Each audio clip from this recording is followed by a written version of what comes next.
Hello, everyone at Team Hank. My name's Greg, and I'm joined by my good friend Adam, and we're talking all about his journey towards having a baby in a few months. Now, most of our videos are to do with really good experts in very specific fields, be they education or finance or child development. Adam is not an expert in anything quite. Well, he's an expert in a few things, but the reason we're speaking to Adam because he's right in the middle of worrying about all the things most dads worry about, and we want to get that snapshot and get his thoughts on where he's at and the little journey he's going on. So maybe he'll give you some ideas about, hey, it's okay not to know everything, and it's okay to feel a bit underprepared. So welcome, Adam. How are you doing? Feeling good. Yeah, I'm excited to get into this. Good. Well, very excited to have you with us. So first thing, where are you? When is the baby due? Is a few months? So the baby is due on July 25th. So in all honesty, I can't remember what week we're in, 24, 25, around that mark. So okay. Yeah, we're well underway. Cool. Well, massive congratulations. And it's your first kid, all of that, isn't it? First kid, yeah. And you've got babies in the family. How much do you know about little baby, tiny things? So my older brother has two. Okay. So I've had fortunate to have some exposure to the realities of little ones. So he's got a 3-year-old and a 6-month-old. Okay. But you tend to kind of dip your toes in and then escape a bit. So I don't really have the true experience of being in it myself. Okay, cool. So I imagine, excitement's one of the emotions you're feeling right now. And, you've had a few months to get used to it. But what was, when you first found out you were pregnant, what were the things that hit you? I think, like many big moments in your life, you can't really picture it or prepare for it. So when I found out, there's an immediate emotion, just elation and excitement. Wow, this is happening.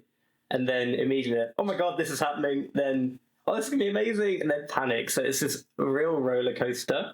But what I would say is it felt like a very strange slow motion moment in time where I was like, everything else in the world stopped. And it was just this literally the second you found out. The second I found out, yeah. So my wife surprised me and had a little baby grow, and I had my eyes closed, and just opening it and being a bloke, it took me longer than it should to make the viral connection or the neural connection of what was happening, but eventually got there and I was very excited. Amazing. It's the best moment, and yeah, very, very pleased for you. So in this video, we're not going to go into all the details of the birth and that side of things. We're very aware that birth is a lot to do with the partners in the world, the females, but this one we're really much more focusing on Adam and his worries and all the things he's going through. If you want to look at our other videos, Will has done a great video with us and he talks more about the birth and things like that. So you've had a bit of time to get used to it. What have you been thinking about? What's occupied your thoughts most? What big topics have been going through your head? It's been a similar roller coaster and lots of waves of going through different topics. So the first thing is really thinking, okay, I need to be a bit more of an adult. Yeah. I need to feel like my life's more in order, and you have this real self-reflection of, is our bank account set up properly, and financially where are we at, and do we even have house insurance? And there's all these questions that start firing at you. So there's been lots of different waves and different moments. There's some bits where you're just in pure excitement mode. So post maybe scans and you get positive news and you just have you ride this wave of happiness. Yeah. And then your brain goes, remember there's an actual living human being coming. And then your body and your mind go, oh my God, okay, right, have we got that? So it's a real roller coaster, that's for sure. After years of being a child, I found it like, oh my gosh, I'm going to really have to grow up now. So it's time to be a grown-up. 100%. And I think with work, that was a big piece as well. So I work in a company where the average age is probably mid to low 20s. Okay. And almost the day that I'd found out, the day after, I felt a very different person at work. I felt like people looked at me differently because suddenly I'm going to have someone responsible that I'm responsible for, and you just look at everything differently, and you do feel a bit older quite quickly as well. Amazing! Wow, that's so cool. Cool, that's fantastic. So, what's I don't want to dwell on the negatives. What's been the toughest part so far in the journey? There's been a few tough moments. I don't think there's any point pretending that it's this fairy tale moment. It's a moment where the mirror's really held up to you, and you start to question decisions you've made and where you are at in your life versus where you thought you'd be at this moment. And I've had some real, to be honest, panics about finances, about my job. Is it the kind of role I want to be doing? Is it secure enough? About our living situation. Are we in the right place? Are we in the right area? So suddenly it's this real daunting moment. And I think the switch that gets flicked in your head, and it must be biological as a bloke, is that I am provider now, and you panic. I had quite a big panic, to be honest, on that front, and it took me a bit of time, lots of conversations with my wife to feel more comfortable, and ultimately rebuilding confidence that we can adapt and we will adapt. But yeah, you do go through some big emotional swings on that front. Yeah, that's interesting. I think that's quite normal. Well, it was for me. But I think that's often why you find you hear stories of people that are moving house, changing job, and having a baby, basically all in the same time. So yeah, all of that could have happened. It was quite possible. Cool. Well, I'm very pleased you're not moving because Adam lives next door to me, so we quite like them as neighbours. So that's good. Cool. So one thing, just practical. Because we like practical. This is what this one's about. Maternity leave, paternity leave. Have you thought about that and how you're handling that? Yes, so I don't know if my case was unique, but we didn't actually have a paternity policy in place. Old school. That is not the way. Startup life. So that was quite stressful in itself, getting one set up. But we discussed it quite a bit, and you have your ideal situation. And you hear these fairy tale stories of people who have 5 months paternity leave, and they're going to have this shared parental leave. And all of it was a bit alien to me. But what we've decided for us and what works for us is that Amelia will try and do a year of maternity leave. It will require a bit of us being a bit tactical with our financial situation. And then me personally, I get 4 weeks now, finally have one in place. Okay. And we've decided to try and do a split paternity policy. So I'll do 2 weeks of paternity, go back to work for 2 weeks, and then I'll do 2 more weeks of paternity. Very fortunate that my company allows that. I know it's not the case for everyone, but that's what we've decided to do to try and share the load a little bit more. Yeah. One of the things I don't know, and I've not got my head around, is shared parental leave. It feels like a bit of a minefield, and trying to figure out unpaid leave, and you have to calculate quite a lot. So we've not even tackled that as a subject because it just feels a bit like a minefield. Okay, interesting. It is it's interesting to see that even quite new companies are still maybe not addressing that as much as they can, but hopefully it's something that's happening and becoming more common and more Scandinavian, I guess, because they're quite big onto that.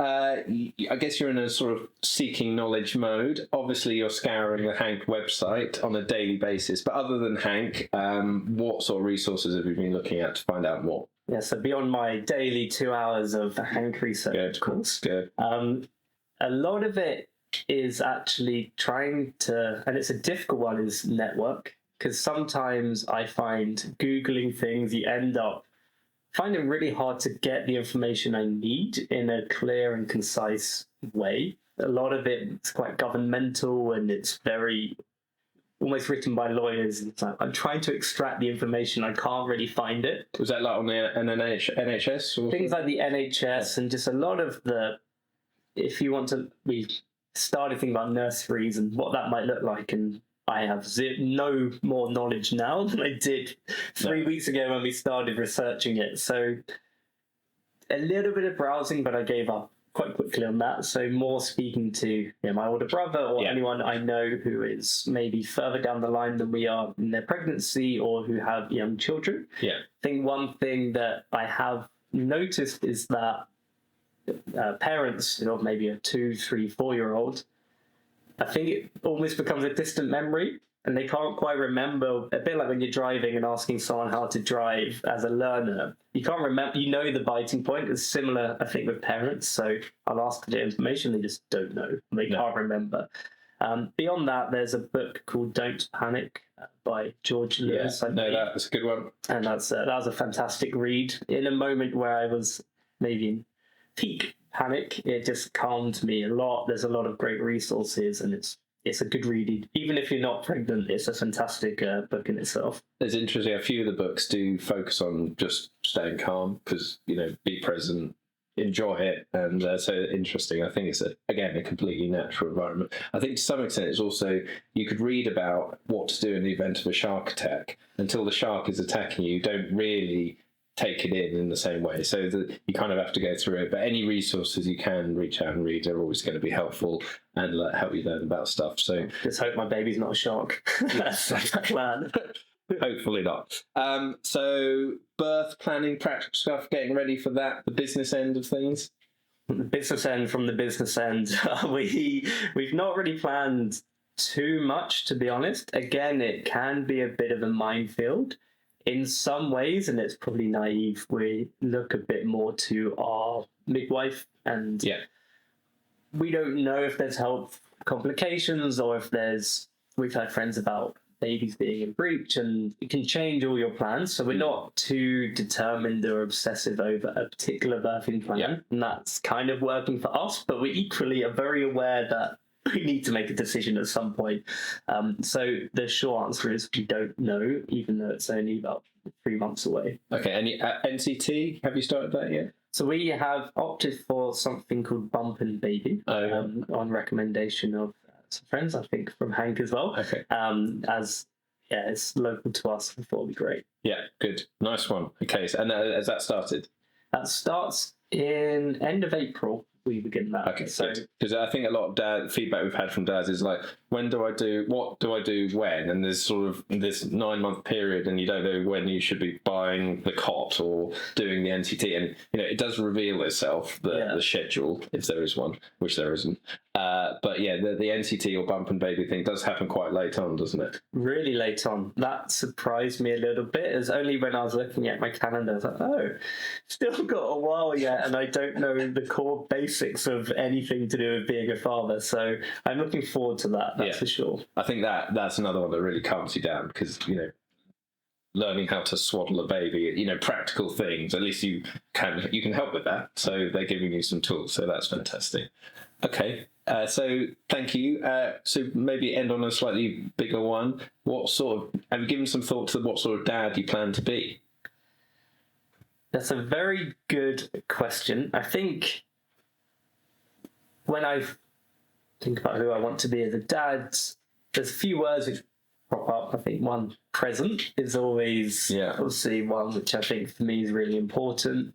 So I want to be present, I want to be active, I want to be just involved. But equally, I want to be someone who doesn't push, but encourages and shows that my child can try and fulfill whatever they want to fulfill, what they want to do.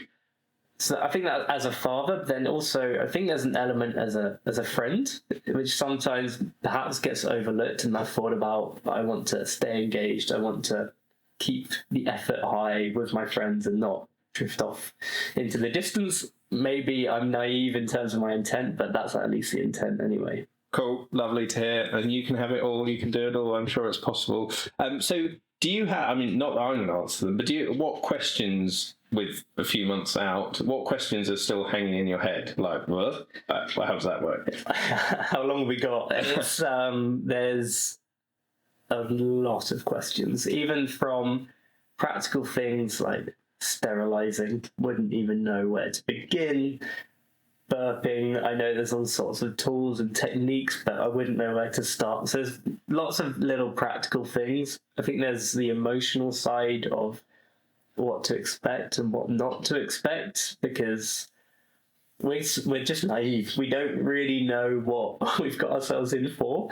But there's honestly a long list. I think the big one is, what do we need? What do we not need? How much does it cost to the basics of what we need. What do we need to have saved the first year? How much will it impact our lives? So honestly, the question list is really quite long. So we're working through it, but yeah, nowhere near there yet. Cool, awesome. Well, I think it'd be weird if you didn't have all those questions, and many of them are listed on Hank. So if you are in a very similar boat to Adam, which most people are, have a good trawl through the Hank website and keep an eye out for new videos and new content that's coming up all the time. Thank you so much to Adam. Sure. I hope that has chimed with a few of you that are in a similar situation, and all those questions are going through your head too, and that's quite right. And there are resources out there to help and guide, and thank you for joining us, and like and subscribe, and we'll see you all soon.